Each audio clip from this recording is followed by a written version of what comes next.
Khamenei को समलैंगिक बताया। बड़ी जानकारी सामने आई, जहां ट्रंप के बयान और उनके आरोप लगातार जारी है और ट्रंप की तरफ से अब समलैंगिक खामेनेई को बता दिया गया। ट्रंप ने कहा कि CIA ने बताया है कि मुस्तबा समलैंगिक है। ट्रंप ने कहा कि ईरान के सुप्रीम लीडर समलैंगिक है। ये बड़ा आरोप लगाया गया, ये बड़ा दावा ट्रंप की तरफ से किया गया। Did the CIA tell you that Ayatollah Jr.'s gay? Well, they did say that, but I don't know if it was only them. I think a lot of people are saying that, which puts them off to a bad start in that particular country, you know. और इस बीच Trump ने Iran को 10 दिन की मोहलत और दे दी। Fox news के हवाले से बड़ी जानकारी सामने आई, जहां ट्रंप की तरफ से दावा किया गया ईरान के अनुरोध पर 10 दिन का समय और दिया गया। ट्रंप ने कहा कि ईरान ने 7 दिन की मोहलत मांगी थी, ईरान को 7 की जगह 10 दिन की मोहलत दी। ट्रंप ने यह बड़ा दावा किया है और 7 की जगह 10 दिन की मोहलत दे दी है। ये मोहलत किस लिए है, ये बताते हैं। ट्रंप की तरफ से ईरान को स्ट्रेट ऑफ हॉर्मुज खोलने के लिए 48 घंटे का सबसे पहले अल्टीमेटम दिया गया कि बिना शर्त और बिना किसी खतरे के स्ट्रेट ऑफ हॉर्मुज सभी देशों के लिए खोले। 48 घंटे अगर नहीं खुला स्ट्रेट ऑफ हॉर्मुज तो 5 दिन का अल्टीमेटम दिया हमला करने के लिए पावर प्लांट्स पर, और अब इसे बढ़ाकर 10 दिन की मोहलत कर दी गई। अब इस युद्ध विराम पर इजरायली मीडिया का भी बड़ा दावा सामने आया। कहा गया कि ट्रंप शनिवार तक युद्ध विराम की घोषणा कर सकते हैं। रिपोर्ट्स के मुताबिक अमेरिका बातचीत का रास्ता खोलना चाहता है, लेकिन इजरायल इससे खुश नहीं है।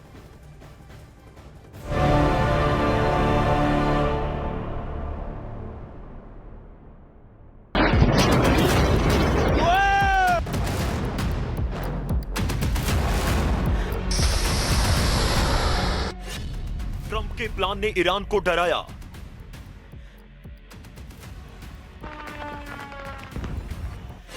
सीज फायर या जाल,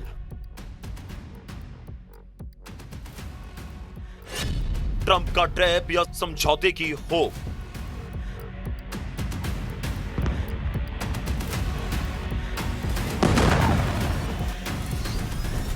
ट्रंप के पल पल बदलते प्लान ने ईरान को डरा दिया है। वो परेशान है क्योंकि ईरान को ऐसा लगता है कि अमेरिका के साथ होने वाली युद्ध विराम की बातचीत एक ट्रैप हो सकती है। ऐसा ट्रैप जिसके जरिए अमेरिका और इजराइल उसके बाकी बचे हुए नेताओं को एक ऐसे जाल में फंसा सकते हैं जहां उनकी हत्या की जा सके।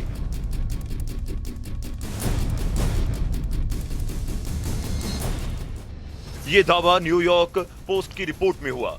रिपोर्ट के मुताबिक ईरानी अधिकारियों को डर सता रहा है और उन्हें अमेरिका युद्ध विराम का प्रस्ताव एक जाल लग रहा है। रिपोर्ट के मुताबिक बातचीत ईरान के संसदीय अध्यक्ष मोहम्मद बाकिर गालिबाफ को बाहर लाने का एक तरीका हो सकती है। गालिबाफ उन चंद वरिष्ठ ईरानी नेताओं में हैं जो अब तक इजरायली हमलों से बचे हुए हैं और अमेरिका उनसे ही बातचीत करना चाहता है।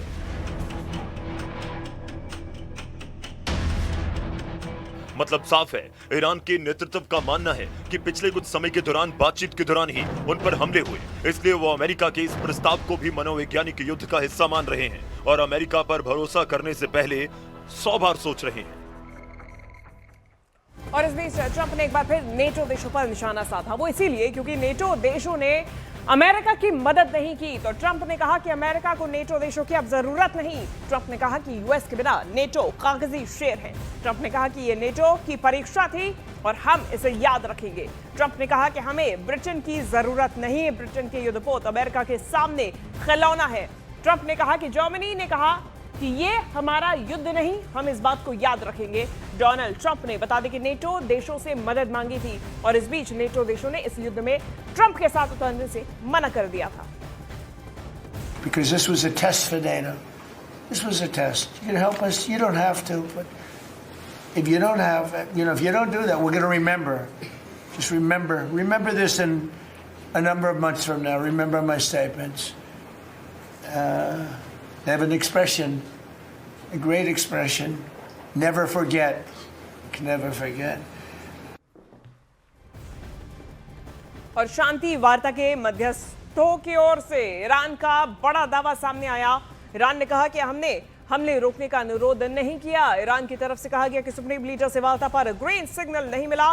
ट्रंप ने 10 दिन तक हमले रोकने की बात कही थी और एक दूसरे पर ये 10 दिन के लिए जो हमले रोकने की बात है, ट्रंप ईरान पर और ईरान ट्रंप पर, ये एक दूसरे पर इसका दावा करते आ रहे हैं कि अनुरोध एक दूसरे की तरफ से किया गया था। और इसी के बीच में ईरान ने यह बड़ा दावा किया कि हमले रोकने का अनुरोध ईरान ने नहीं किया।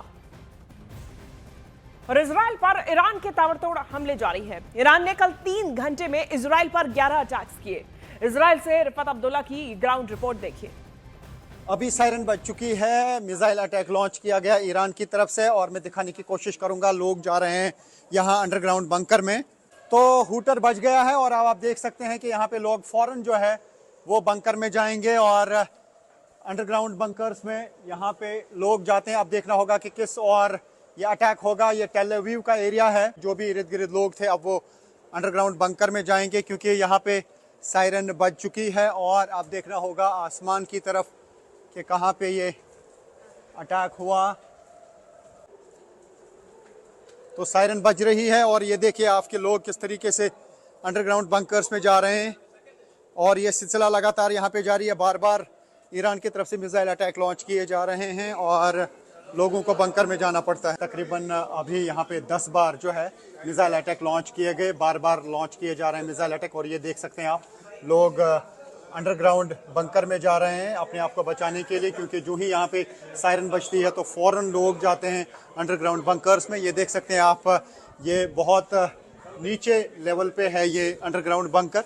मैं दिखाने की कोशिश करूंगा। ये देख सकते हैं आपके यहाँ पे लोग जाते हैं अंडरग्राउंड बंकर्स में। तो अभी जोरदार धमाका हुआ टेल अवीव में ही, फिर से ये अटैक किया गया। लगभग 10 अटैक सुबह से किए ईरान ने, मिसाइल एक के बाद एक दागे जा रहे हैं। और यहाँ आप देख सकते हैं इर्द गिर्द बिल्कुल खामोशी है क्योंकि सब लोग जो हैं वो बंकर में चले गए हैं, अंडरग्राउंड शेल्टर में चले गए हैं।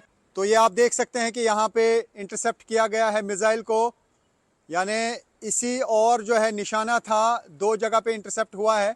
ये देख सकते हैं आप, ये एक और निशान है, यहाँ पे भी इंटरसेप्ट हुआ है मिसाइल और यहाँ पर भी। तो ये आप देख सकते हैं कि लगातार मिसाइल अटैक ईरान की तरफ से लॉन्च किए जा रहे हैं। काफ़ी सारे मिसाइल इंटरसेप्ट हो रहे हैं, लेकिन काफ़ी सारे मिसाइल जो हैं वो हिट कर रहे हैं, जिसकी वजह से तबाही हो रही है। तो वहीं इजराइल और ईरान में जारी संघर्ष का असर पूरी दुनिया में दिखाई दे रहा है। ईरान ने जंग के बाद स्ट्रेट ऑफ हॉर्मुज को बंद कर दिया था, जिसके बाद भारत ही नहीं दुनिया के कई देशों में गैस तेल का संकट गहरा गया। स्ट्रेट ऑफ हॉर्मुज बंद होने के बाद समंदर में जहाज थम गए और अब उनकी लंबी कतारें दूर दूर तक दिखाई दे रही हैं। ईरान भारत के कई जहाजों को तो परमिशन दे चुका है, यानी वहां से गुजरने की, लेकिन बाकी कई देशों के जहाज अब भी हॉर्मुज के रास्ते में फंसे हुए हैं। तो महायुद्ध पर यूएन के चीफ इकोनॉमिक्स का बयान भी सामने आया। मार्क्सिम तोरेरो की तरफ से कहा गया कि दुनिया भर में खाद की कीमतें बढ़ गई हैं। तोरेरो ने कहा कि दुनिया भर के किसानों के सामने अब खाद संकट पैदा हो गया है। मार्क्सिम तोरेरो की तरफ से कहा गया कि हॉर्मुज से खाद की शिपमेंट पूरी तरीके से रुकी हुई है। ये बड़ा बयान उनकी तरफ से सामने आया। Fertilizer prices have already risen sharply. Middle East granular urea climbed 19% in the first week of March, reached $590 per ton. Egyptian urea, for example, spiked 28%. So this means that for farmers, they are facing double shock. They have more expensive fertilizers alongside rising fuel costs, which are being used across the value chain to be able to produce the commodity that you eat in the markets around. This also impacts irrigation costs. और इस बीच Iran का दावा भी सामने आया, जहां उसने America के F-18 फाइटर जेट को मार गिराने का दावा किया, जबकि अमेरिका ने इसे पूरी तरीके से झूठ करार दिया। ये दावा अमेरिका और इजराइल की ईरान के साथ जारी जंग के बीच आया। ईरान ने एक वीडियो भी जारी किया जिसमें दिखाया गया कि एक फाइटर जेट हवा में उड़ रहा था और तभी बीच में एक चमकदार रोशनी ने उस पर चोट की। इसके बाद फाइटर जेट बेकाबू हो गया, नीचे की ओर गिरने लगा। इस वीडियो में फाइटर जेट के पीछे धुआं निकलता हुआ भी दिखाई दे रहा है। हालांकि अमेरिका की तरफ से इसे पूरी तरीके से झूठ करार दिया गया, लेकिन ये तस्वीर जो है ये सामने आई है और इसमें देखिए साफ तौर पे देखा जा सकता है कि ये फाइटर जेट हवा में उड़ता हुआ, इस पे निशाना साधा गया, इसको चोट की गई, एक चमकदार रोशनी जैसे कि किसी चीज से हिट किया गया हो, मिसाइल से या रॉकेट से इस पे हमला किया गया हो, इस तरीके की रोशनी सामने आई और उसके बाद ये नीचे की तरफ गिरता हुआ फाइटर जेट नजर आया।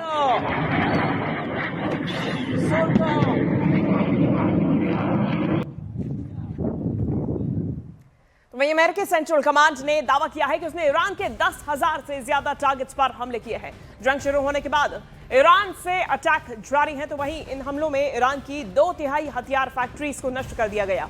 वहीं उसके सहयोगी के ठिकानों पर भी अटैक्स जारी है। और सहयोगी यानी कि हिजबुल्लाह और हूती विद्रोहियों के ठिकानों पर भी अटैक्स जारी हैं, यानी कि लेबनान की सीमा में भी अमेरिका और इजराइल की तरफ से हमला किया जा रहा है। और अमेरिकी सेंट्रल कमांड की तरफ से यह दावा किया गया कि लगातार जंग शुरू होने के बाद से ये हमले जारी हैं और ईरान की कई मिलिट्री बेसेस को टारगेट किया गया, हथियार फैक्ट्रीज को टारगेट किया गया और 10,000 से ज्यादा टारगेट्स ईरान के अलग अलग ठिकानों पर अब तक किए जा चुके हैं। तो लगता है कि ईरान युद्ध अब तेजी से अमेरिका और इजराइल पर भारी पड़ता हुआ नजर आ रहा है। महज 3 घंटे के अंदर ईरान ने इजराइल के 6 ठिकानों को पूरी तरीके से तबाह कर दिया है, जबकि 48 घंटे का अल्टीमेटम देने वाले राष्ट्रपति ट्रंप अब अपने रक्षा मंत्री पीट हेक्सेथ और इजराइल के प्रधानमंत्री नेतन्याहू पर बुरी तरीके से नाराज हो रहे हैं।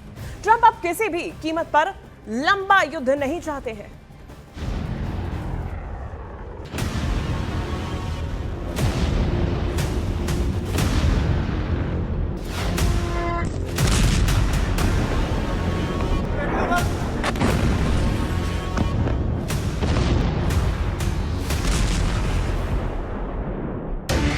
ट्रंप के पास सिर्फ 48 घंटे, जंग करो या फिर भागो। ईरान युद्ध को लगभग 1 महीना होने जा रहा है। हैरानी करने वाली बात तो ये है कि अमेरिका और इजराइल मिलकर भी अभी तक ईरान से खमेनी शासन का पतन नहीं कर पा रहे हैं। न ही ईरान के परमाणु ठिकानों से वो यूरेनियम मिल पाया है जिसके लिए अमेरिका और इजराइल ने इतना बड़ा महंगा और खूनी हमला ईरान पर किया है। ऐसा लग रहा है राष्ट्रपति ट्रंप को अच्छी तरह से एहसास हो गया है कि ईरान को हवाई हमलों के दम पर हराया नहीं जा सकता है, कि यही वजह है कि अब ट्रंप ने 48 घंटे का अल्टीमेटम ईरान को दिया है और कहा है कि या तो हार मान लो वरना सर्वनाश कर दूंगा। युद्ध विशेषज्ञों का साफ कहना है कि अमेरिका और इजराइल पर इस बात का बेहद भयानक दबाव है कि उतने प्रचंड हमले झेलने के बावजूद ईरान हार मानने को तैयार नहीं। खबर तो यहाँ तक है कि ट्रंप को भी उम्मीद नहीं थी कि ये युद्ध इतना लंबा खिंच जाएगा। नेतन्याहू के तमाम दावे खोखले साबित हो रहे हैं और अब ट्रंप का भरोसा एक तरह से नेतन्याहू से उठने लगा है।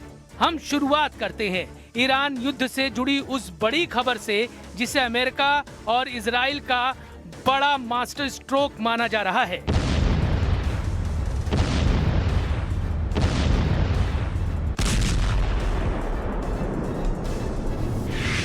हॉर्मुज में हाहाकार, ईरान के 24 घंटे में 23 हमले।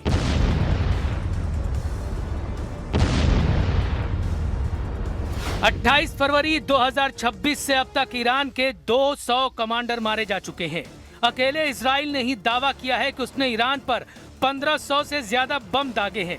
कहने का मतलब बिल्कुल साफ है, ईरान पर इतने भयानक हमले होने के बावजूद तेहरान से लेकर स्ट्रेट ऑफ हॉर्मुज पर ईरान की पकड़ पूरी मजबूती के साथ है और अमेरिका और इजराइल लाख कोशिशों के बावजूद ईरान को घुटनों पर नहीं ला पा रहे हैं।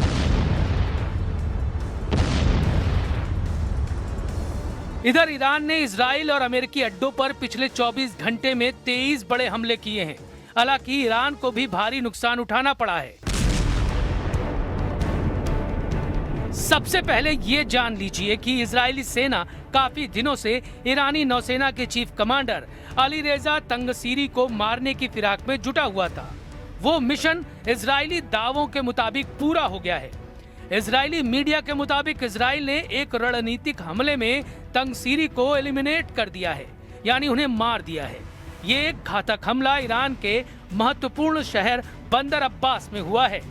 ईरानी नौसेना के चीफ कमांडर अली रेजा तंगसीरी का मारा जाना ट्रंप और नेतन्याहू को काफी राहत दे रहा है, क्योंकि कमांडर अली रेजा तंगसीरी ही स्ट्रेट ऑफ हॉर्मुज के वो मास्टरमाइंड है जिनके दम पर ईरान ने अभी तक 96 किलोमीटर लंबे और 34 किलोमीटर चौड़े इलाके पर अपना पूरा कब्जा और दबदबा बनाए रखा था। अली रेजा तंगसीरी का मारा जाना ट्रंप नेतन्याहू के लिए गेम चेंजर हो सकता है, लेकिन इजराइल ने तेहरान और इस्फहान पर भीषण हमले इतने तेज कर दिए हैं कि नतीजे बेहद भयानक हैं। इजरायली डिफेंस फोर्सेस यानी IDF के अनुसार इन हमलों का उद्देश्य ईरान के बैलिस्टिक मिसाइल इंफ्रास्ट्रक्चर और उत्पादन केंद्रों को पूरी तरह से नष्ट करना है।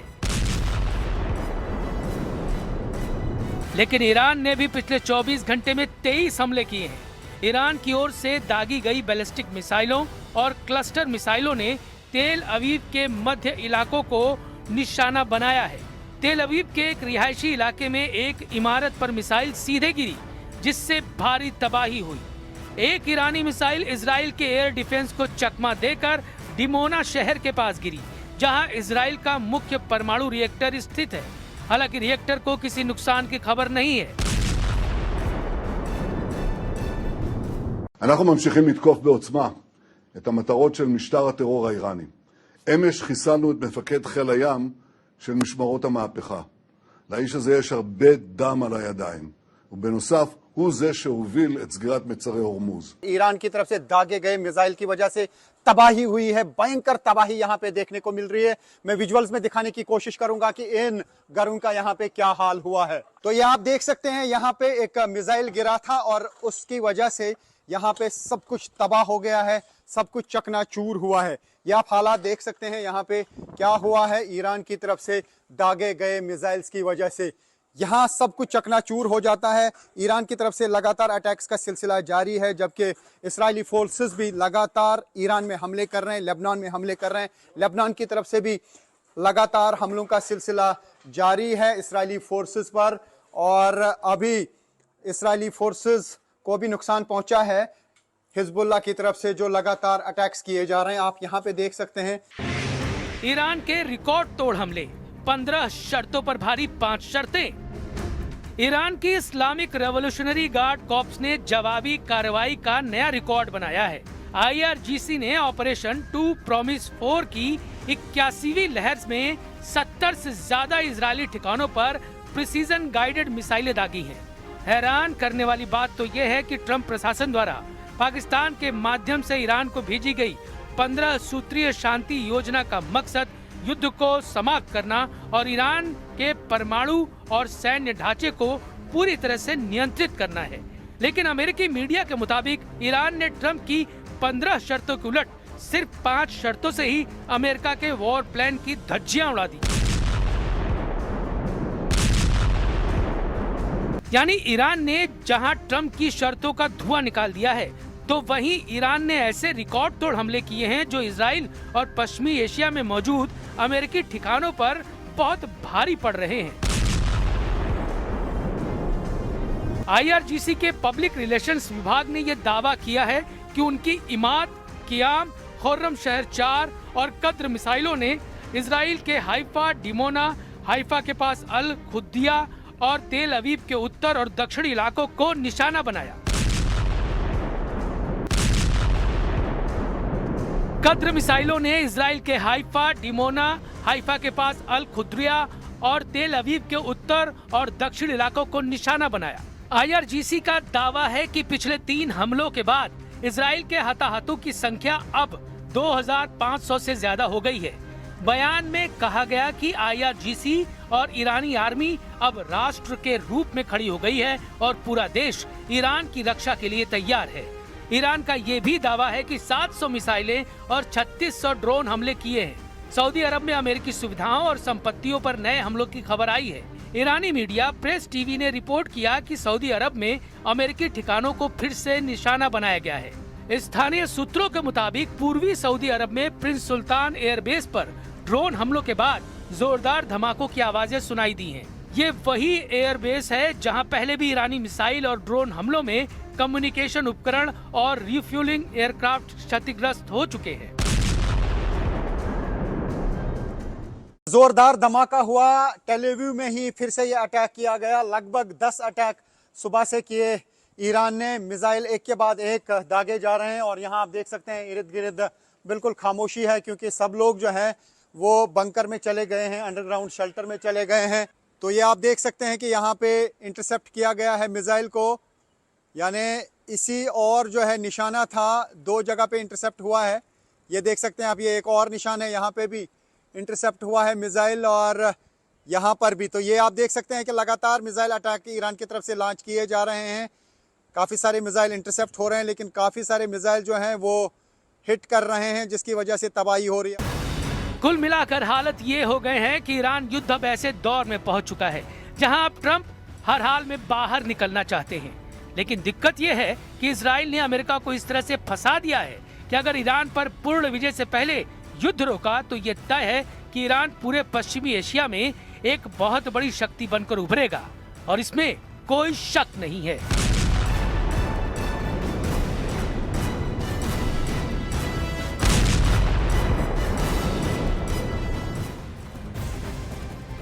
और तेहरान में तबाही की भयावह तस्वीर सामने आई है। अमेरिकी हमले के बाद बिल्डिंग ढेर की तस्वीरें सामने आई। ये मलबे में तब्दील हो चुकी हैं और ऐसे में घर, दुकान, मकान सब कुछ तहस नहस हो चुका है। जंग के बाद बने इमरजेंसी सेंटर भी मलबे में दबे हुए हैं। पिछले 28 दिनों में इजरायल और अमेरिका ने मिलकर ईरान के रिहायशी और ऊर्जा क्षेत्रों में जमकर तबाही मचाई है।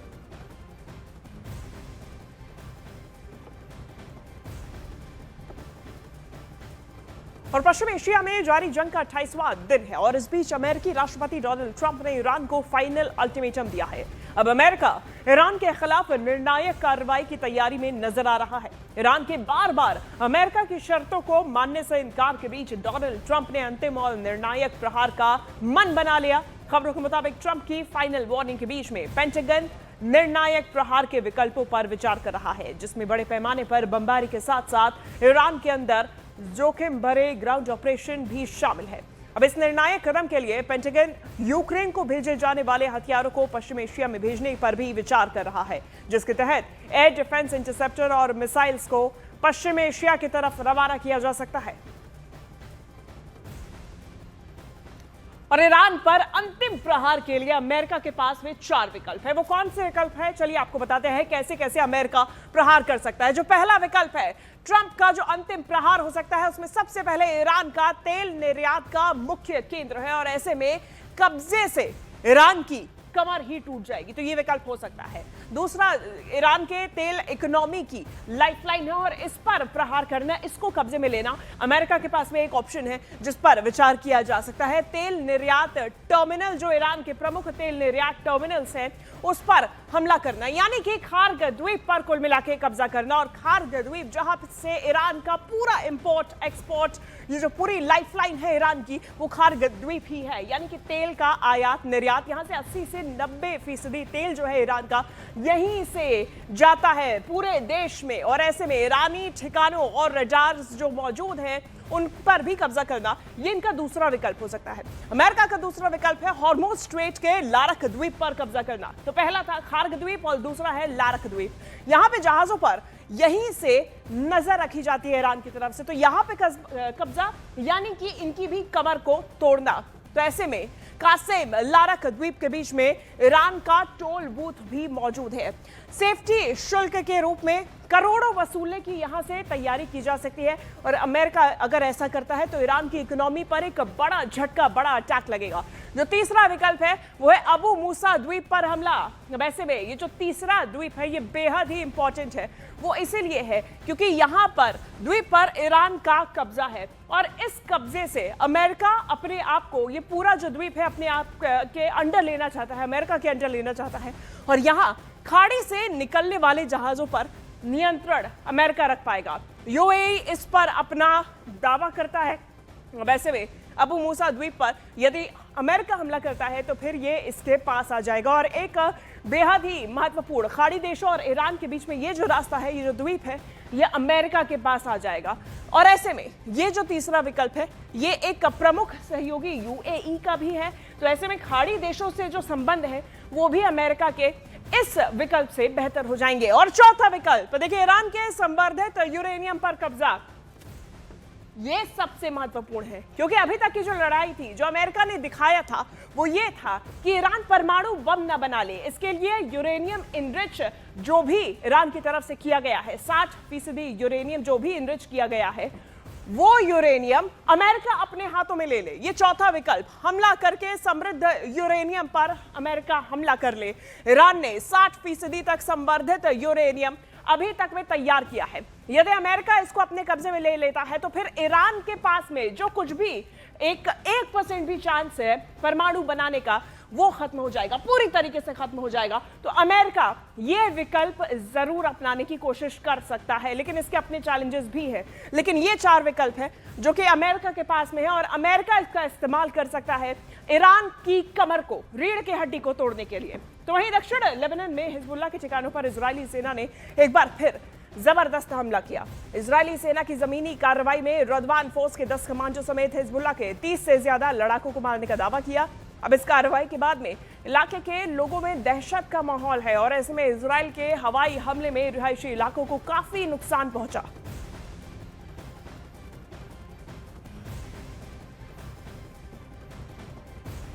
और ईरान की थल सेना के कमांडर ब्रिगेडियर जनरल जोहान शाही ने देश की सीमाओं के निरीक्षण के दौरान अमेरिका को सीधी चेतावनी दी।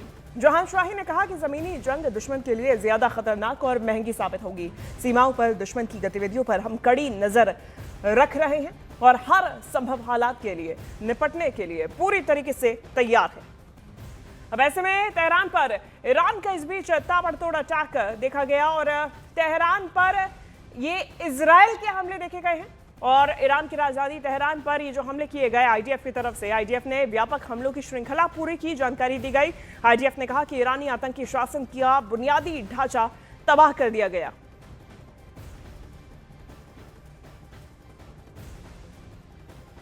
और इजराइल के काफर कासिम में मिसाइल हमले की घटना सामने आई। ये इलाका तल अवीव के बेहद नजदीक है। शुरुआती रिपोर्ट्स के मुताबिक एक मिसाइल सीधे सड़क पर चल रही एक गाड़ी से टकराई, जिससे वाहन हवा में ही पलट गया। ये बीच सड़क पे मिसाइल आकर गिरी और सबसे बड़ी बात की इजराइल का जो आयरन डोम है वो इसे इंटरसेप्ट करने में नाकामयाब रहा।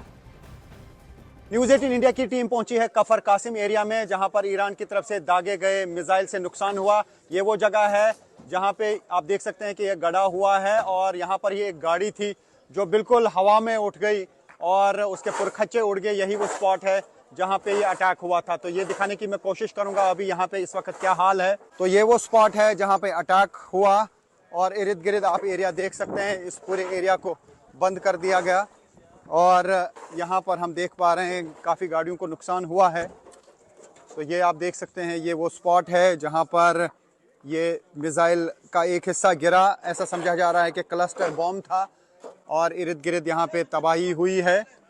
ये कफर कासिम का एरिया है और ये आप देख सकते हैं कि उस गाड़ी का क्या हाल हुआ है जो आप विजुअल्स में देख पा रहे हैं। यही वो स्पॉट है, यहाँ पर ही ये मिसाइल का एक हिस्सा जिसे क्लस्टर बम कहते हैं वो गिर गया था और इर्द गिर्द यहाँ पे तबाही हुई थी। तो यही वो स्पॉट है जहाँ आपने देखा कि गाड़ी एकदम से हवा में उड़ गई थी। यहाँ पर ही ये क्लस्टर बम गिरा था और यहाँ पर वो गाड़ी थी और सीसीटीवी फुटेज जिसके सामने आई और उसमें साफ दिख रहा था कि किस तरीके से हवा में वो गाड़ी उड़ गई। यही वो स्पॉट है और न्यूज़ 18 इंडिया की टीम यहाँ पे पहुंची है इस स्पॉट पे। हालांकि अब इस गड्ढे को फिल किया जा रहा है क्योंकि यहाँ पर इसराइल में जो ही कोई अटैक होता है तो उस जगह को ठीक करने की जल्द से जल्द कोशिश की जाती है। ये उस गाड़ी के हिस्से हैं, देख सकते हैं आप, पुरखच्चे उस गाड़ी के उड़े हैं और न्यूज़ 18 इंडिया यहाँ पर स्पॉट पे हैं। ये देखिए कि क्या हाल हुआ है उस गाड़ी का जो यहाँ इस स्पॉट पे थी और एकदम से वो हवा में उड़ गई वो गाड़ी और अब इस एरिया को साफ किया जा रहा है। यहाँ पे आप देख सकते हैं इसराइली पुलिस है, यहाँ पे डिफेंस फोर्सेस यहाँ पे थे और ये सारा इलाका जो है अभी इसको बंद कर दिया गया है। हालांकि यहाँ पर ज़्यादा नुकसान नहीं हुआ लेकिन 6 लोग यहाँ पे इस स्पॉट पे घायल हुए हैं।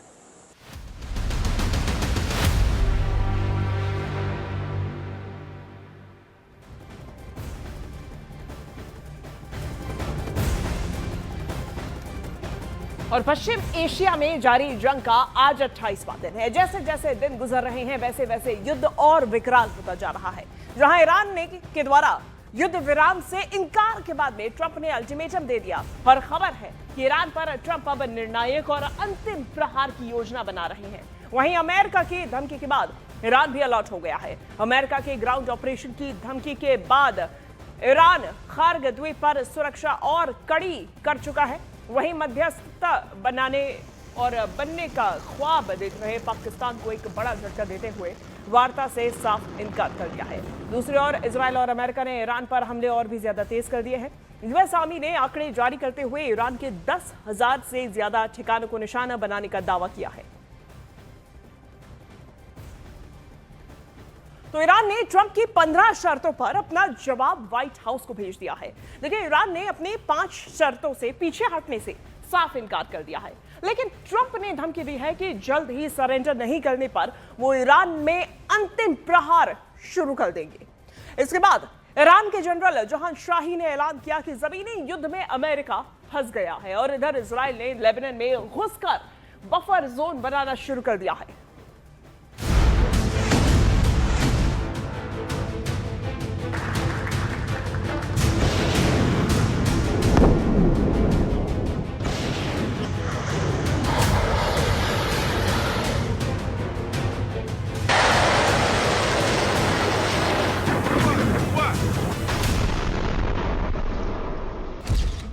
ईरान ने लिंकन के बाद ट्रंप के F-18 को उड़ाने का दावा किया।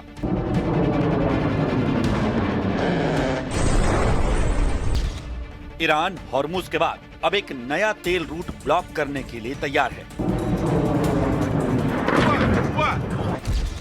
ईरान ने बहरीन और संयुक्त अरब अमीरात पर चढ़ाई शुरू कर दी है।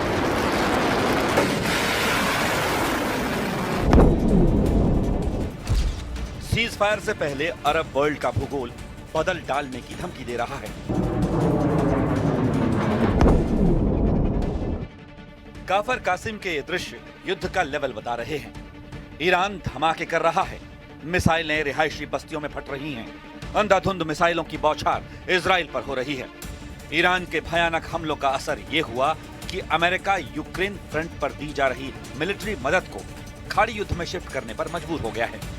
ईरान फुल फोर्स इस्तेमाल कर रहा है, जिससे ट्रंप को वॉर प्लान बदलना पड़ा है, क्योंकि ईरान जिस तरह अमेरिका के सबसे घातक हथियारों को ढेर कर रहा है, उससे जल्द अमेरिकी सेना का कॉन्फिडेंस डोल सकता है। ईरान की सेना ने अमेरिका के F-18 जंगी जेट को मार गिराने का दावा किया है। ईरान के सरकारी मीडिया और सेना के सोशल मीडिया चैनलों ने F-18 की तबाही का वीडियो रिलीज किया है। IRGC का कहना है कि ट्रंप के जेट को फारस की खाड़ी के करीब एयर डिफेंस सिस्टम से फोड़ डाला है। IRGC के मुताबिक F-18 को तब मारा गया जब वो चाबहार के पास ईरानी एयर डिफेंस सिस्टम की रेंज में आया। F-18 पर मिसाइल हमले के बाद वो हिंद महासागर में क्रैश हुआ। ट्रंप के जंगी लड़ाकों को पीटने के साथ ईरान ने इजराइल के एटमी अड्डों पर हमले का ऐलान किया है। ईरान ने इजराइल के डिमोना परमाणु सेंटर के बाद अब डेड सी फ्रंट पर मिसाइलों की बौछार की है। IRGC के मुताबिक इजराइल के कमांड और मिलिट्री कंट्रोल सेंटर के साथ डेड सी के करीब नेतन्याहू के न्यूक्लियर इंफ्रास्ट्रक्चर पर ड्रोन और मिसाइलों से भीषण हमला किया गया। ईरान का पूरा जोर इजराइल को घुटने पर लाने पर है। ईरान के विदेश मंत्री अब्बास अरागची ने दावा किया है कि ट्रंप सीज फायर का ऐलान कर युद्ध में सरेंडर कर चुके हैं।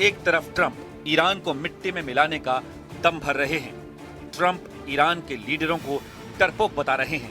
दूसरी तरफ ईरान है कि बारूदी टकराव को धार दे रहा है। ट्रंप ने सबसे हैरतअंगेज दावा ठोक दिया है। उन्होंने ईरान का सुप्रीम लीडर बनने से साफ मना कर दिया है। ट्रंप ने एक फंड रेजर प्रोग्राम में जमकर हवाबाजी की है।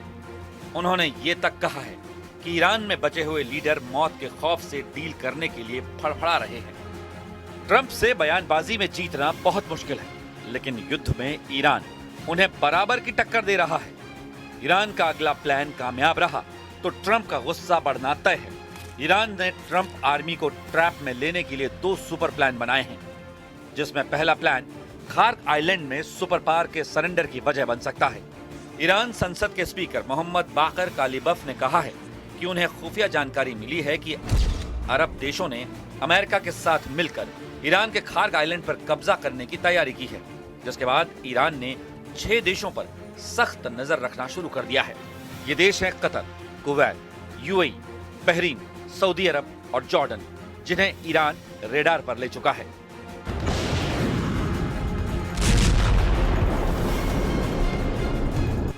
खार्ग द्वीप पर ट्रंप कब्जा चाहते हैं, लेकिन इसके लिए उन्हें जमीन पर युद्ध लड़ना पड़ेगा। ट्रंप ने इसके लिए 5000 मरीन कमांडो को फ्रंट पर भेज रखा है, लेकिन अकेले जमीनी लड़ाई का जोखिम अमेरिका नहीं लेना चाहता। मुमकिन है इसलिए दोस्त देशों की सेना के साथ खार्ग में अमेरिका मिलिट्री ऑपरेशन स्टार्ट करे।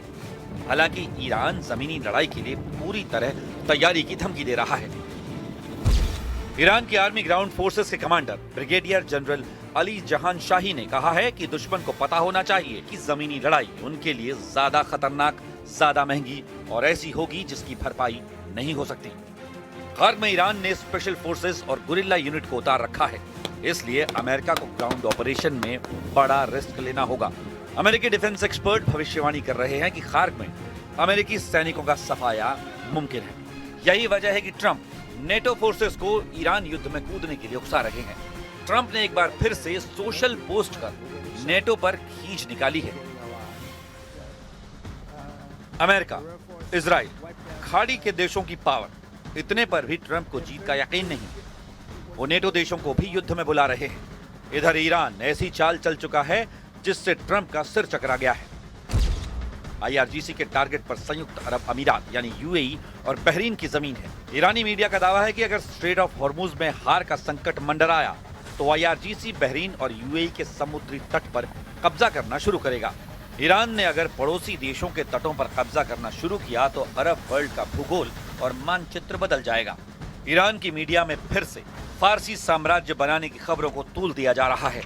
550 ईसा पूर्व से 330 ईसा पूर्व तक रहे फारसी साम्राज्य में Iraq, Iran, Syria, Jordan, Lebanon, Israel, फिलिस्तीन और तुर्की का कुछ हिस्सा शामिल था। ईरान फारसी साम्राज्य का दांव इजराइल की काट के लिए लाया है, क्योंकि इजराइल लेबनान की जमीन पर कब्जा शुरू कर चुका है। नेतन्याहू ने 10% लेबनान को इजराइल में मिलाने के लिए ऑपरेशन को बफर जोन का नाम दिया है। उन्होंने हिजबुल्लाह के रॉकेट के खतरे को वजह बताकर दक्षिणी लेबनान को हड़पना शुरू कर दिया है।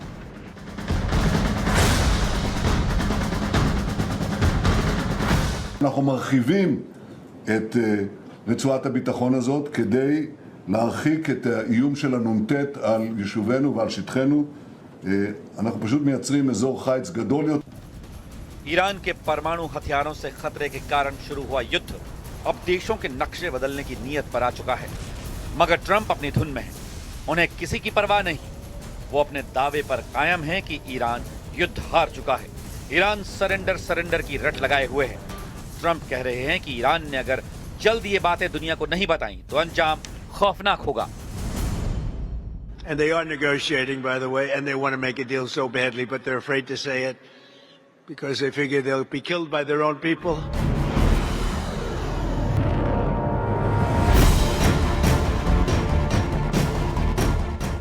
ट्रंप की धमकियों के बीच उनके अगले एक्शन की रिपोर्ट एक्सियोस ने दी है, जिसमें कहा गया है कि अमेरिका जल्द ईरान में अंतिम प्रहार करने वाला है, जिसमें पहला हमला खार्ग द्वीप पर आक्रमण कर घेराबंदी के लिए होगा। अमेरिका का दूसरा हमला ईरान के लार्क द्वीप पर मुमकिन है। अमेरिका तीसरे राउंड में अबू मूसा आइलैंड पर कब्जा करने की कोशिश करेगा। इन तीनों फ्रंट पर बढ़त बनाने के बाद अमेरिका हॉर्मुज पर आसानी से कंट्रोल कर लेगा। हालांकि ये इतना आसान नहीं जितना ट्रंप को लग रहा है। ईरान जिस तरह जवाब दे रहा है, जिस तरह सभी दुश्मनों से लोहा ले रहा है, उससे युद्ध में जोखिम दोनों तरफ बराबर बना हुआ है। जिसने भी एक गलत कदम उठाया उसका भारी नुकसान होना तय है।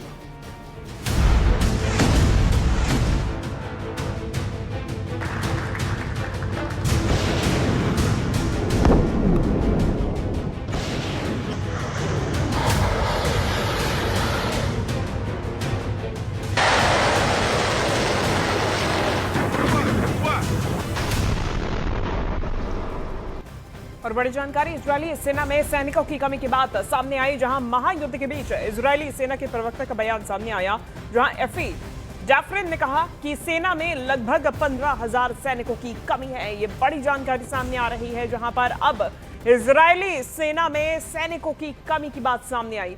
महायुद्ध के बीच इजरायली सेना के प्रवक्ता का ये बयान सामने आया।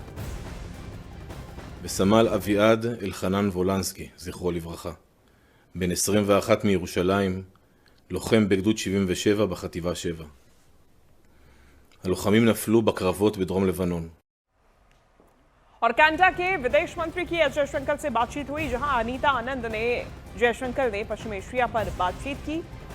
दोनों नेताओं ने व्यापार के मुद्दे पर भी चर्चा की। ये बड़ी जानकारी सामने आ रही है, जहां भारत के विदेश मंत्री एस जयशंकर और कनाडा की विदेश मंत्री की एस जयशंकर से बातचीत हुई। अनीता आनंद और एस जयशंकर के बीच में बातचीत की तस्वीरें सामने आई हैं, जहां पश्चिम एशिया पर बात की गई है, जो युद्ध चल रहा है उस पर बातचीत की गई और साथ ही साथ में दोनों नेताओं के बीच में व्यापार के मुद्दे पर भी चर्चा हुई।